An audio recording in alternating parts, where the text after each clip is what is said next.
मैं आचार्य अनूप कुमार पांडे फ्रांसीसी क्रांति चैप्टर का ये 5वां वीडियो और लास्ट आपको समझाने जा रहा हूँ। दास प्रथा का उन्मूलन, और टॉपिक भी 5वां टॉपिक है, यानी कि फ्रांस से दास प्रथा का उन्मूलन कैसे हुआ। जैकोबिन शासन के समय बहुत बार प्रयास हुआ दास प्रथा का उन्मूलन के लिए, लेकिन संभव नहीं हो सका। 17वीं शताब्दी में दास व्यापार शुरू हुआ था। कैरेबियाई उपनिवेश में ज़्यादातर दासों को भेजा जाता था तंबाकू, नील, चीनी एवं कॉफ़ी जैसे वस्तुओं के उत्पादन के लिए। और ये दास व्यापार जो है यूरोप, अफ्रीका एवं अमेरिका के बीच त्रिकोणीय व्यापार होता था। फ्रांसीसी सौदागर, फ्रांस में एक बंदरगाह है बोर्दे और नांते बंदरगाह से दासों का व्यापार होता था। और दासों को भेजते समय उन्हें दाग करके, हथकड़ी पहनाकर और बहुत दूर अटलांटिक महासागर के पार कैरेबियाई देशों तक 3 माह की लंबी समुद्री यात्रा के लिए जहाज़ों में ठूस कर भेजा जाता था।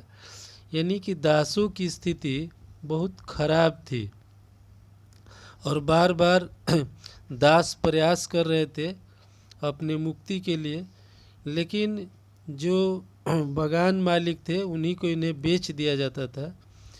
लेकिन अंत में 18वीं सदी में फ्रांस में दास प्रथा की ज़्यादा निंदा हुई। नेशनल असेंबली में भी इसके लिए काफ़ी बहस हुई, लेकिन अंत में आप देखेंगे अंतिम रूप से फ्रांसीसी उपनिवेशों से दास प्रथा का उन्मूलन यानी समापन 1848 ईस्वी में किया गया। इसी में एक निग्रो शब्द आया है, यानी कि अफ्रीका में सहारा रेगिस्तान के दक्षिण में रहने वाले स्थानीय लोगों को निग्रो कहा जाता था। ये एक अपमानजनक शब्द है जिसका अब प्राय इस्तेमाल नहीं किया जाता है, उस समय किया जाता था।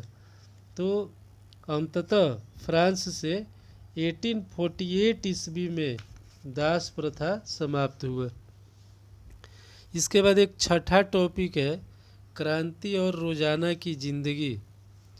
इसमें महत्वपूर्ण है बास्तिल किले के ध्वंस के बाद 1789 की गर्मियों में जो सबसे महत्वपूर्ण एक कानून बना वह था सेंसरशिप की समाप्ति।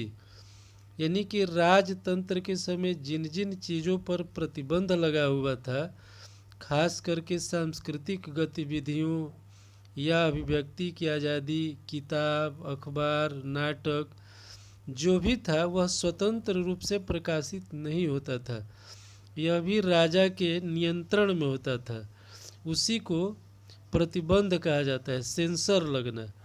तो 1789 की क्रांति की सबसे महत्वपूर्ण उपलब्धि मानी जाती है सेंसरशिप की समाप्ति। यानी कि अब लोग जो है स्वतंत्रता को एक नैसर्गिक अधिकार के रूप में मानने लगे, और परिणाम स्वरूप फ्रांस के शहरों में अखबारों, पर्चों, पुस्तकों एवं छपी हुई तस्वीरों की अब बाढ़ सी आ गई, यानी अधिक से अधिक संख्या में छपने लगा। यानी कि क्रांति के बाद लोगों के जीवन में यह एक महत्वपूर्ण राजनीतिक बदलाव आया, एक महत्वपूर्ण स्वतंत्रता मिली लोगों को, अपनी अभिव्यक्ति की स्वतंत्रता। यह एक परिवर्तन कहा जाता है। और एक टॉपिक हम बतलाए थे डायरेक्टरी शासित फ्रांस के समय में कि डायरेक्टरी के आपस में विवाद के कारण जो है नेपोलियन बोनापार्ट का उदय हुआ था। तो उसके बारे में थोड़ा सा जो समरी दिया हुआ है, सारांश देखेंगे कि 1804 में नेपोलियन बोनापार्ट का उदय हुआ। यह भी एक फ्रांस के लिए एक तानाशाह शासक ही माना जाता है, लेकिन नेपोलियन खुद को यूरोप के आधुनिकीकरण का अग्रदूत मानता था। कहा जाता है ना कि नेपोलियन के आने के बाद फ्रांस के आसपास के जो देश थे उनको यह लगने लगा कि अब हमारे लिए भी कोई एक मुक्तिदाता शासक हुआ है। अनेक पड़ोसी राष्ट्रों को मुक्त तो कराता था, लेकिन उन देशों में अपने ही किसी निजी व्यक्ति के हाथों में सत्ता सौंप देता था। तो बाद में लोगों को समझ में आता था कि यह हमारे लिए अच्छा नहीं है। तो इस प्रकार नेपोलियन एक तानाशाह शासक के रूप में ही माना जाता है। लेकिन फ्रांस में उसने कुछ सुधार किया। निजी संपत्ति की सुरक्षा के लिए कानून बनाया, दशमलव पद्धति पर आधारित माप तौल की एक समान प्रणाली लागू की, इसलिए कि पूरे फ्रांस में यूरोप में एक तरह की नाप तौल की इकाई नहीं थी, भिन्न भिन्न जगहों पर भिन्न भिन्न तरह की थी।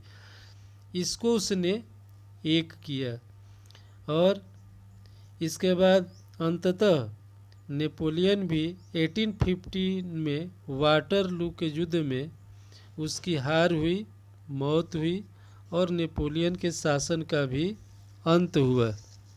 इस तरह से कहा जाता है कि फ्रांस की क्रांति, एक प्रश्न भी पूछा जाता है कि फ्रांस की क्रांति से हमें क्या विरासत मिली, क्या महत्वपूर्ण चीज़ें मिली। तो कहा जाता है कि स्वतंत्रता और जनवादी अधिकारों के विचार फ्रांस की क्रांति की महत्वपूर्ण विरासत थी, यही हमें मिला। और 19वीं सदी में फ्रांस से निकलकर बाकी यूरोप में ये विचार फैलने शुरू हुए। इनके कारण अन्य जगहों पर भी सामंती व्यवस्था का नाश हुआ। और थोड़ा सा दिया हुआ है कि टीपू सुल्तान भारत के और राजा राम मोहन राय फ्रांस की क्रांति से जो परिवर्तन आया उससे वो काफ़ी प्रभावित थे और उनके विचारों से प्रेरणा लेकर वे भारत में भी कुछ प्रयोग करना शुरू किए। तो इस प्रकार फ्रांस की क्रांति का जितना भी महत्वपूर्ण टॉपिक था उसके बारे में मैंने चर्चा किया। आप सभी पूरे पाठ को एक बार ध्यानपूर्वक पढ़ेंगे। धन्यवाद।